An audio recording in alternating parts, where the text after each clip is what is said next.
Allu Arjun Pushpa 2, NTR war 2 రెండు సినిమాలు భారీ బడ్జెట్ తో తెరకెక్కినవే.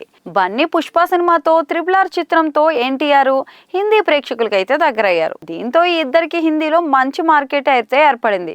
గతేడాది రిలీజ్ అయిన పుష్ప 2 అంచనాలను అందుకొని హిందీలో భారీ వసూళ్లు అయితే రాబట్టింది. దీంతో ఆ రికార్డులను ఎన్టీఆర్ హృతిక్ రోషన్ వార్ 2 బ్రేక్ చేస్తుందని ట్రేడ్ వర్గాలు అంచనా వేశాయి.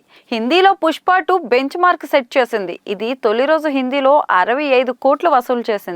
వరల్డ్ వైడ్ గా డే 1 వసూళ్లు 257 టచ్ చేసింది. అయితే ఈ రికార్డులు స్పై యూనివర్స్ లో భాగంగా హృతిక్ రోషన్ జూనియర్ ఎన్టీఆర్ వార్ 2 కొడుతుందని అనుకున్నారు. తొలి రోజు వార్ 2 హిందీలో 60 కోట్లు కొల్లగొడుతుందని అనుకున్నారు. ఒకవేళ టాక్ పెద్దగా రాకపోయినా కనీసం 50 కోట్లు హిందీలో వస్తాయని భావించారు.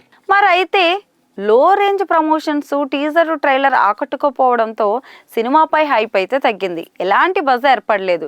ఎంత బ్యాడ్ ఫేజ్ లో అయినా కానీ తక్కువలో తక్కువ హిందీలో 40 కోట్ల ఓపెనింగ్ ఆశించారు. తగ్గట్లుగానే అడ్వాన్స్ బుకింగ్ జోరు ప్రదర్శించిన వాస్తవంలో మాత్రం దెబ్బ తగిలింది. ఆశించిన స్థాయిలో వార్ 2 హిందీ కలెక్షన్స్ రాలేదు. ఇది మొదటి రోజు హిందీలో 28 నుంచి 30 కోట్లు మాత్రమే వసూలు చేసింది. ప్రేక్షకుల్లో సినిమాపై ఆసక్తి తగ్గిందనడానికి ఇదే నిదర్శనం.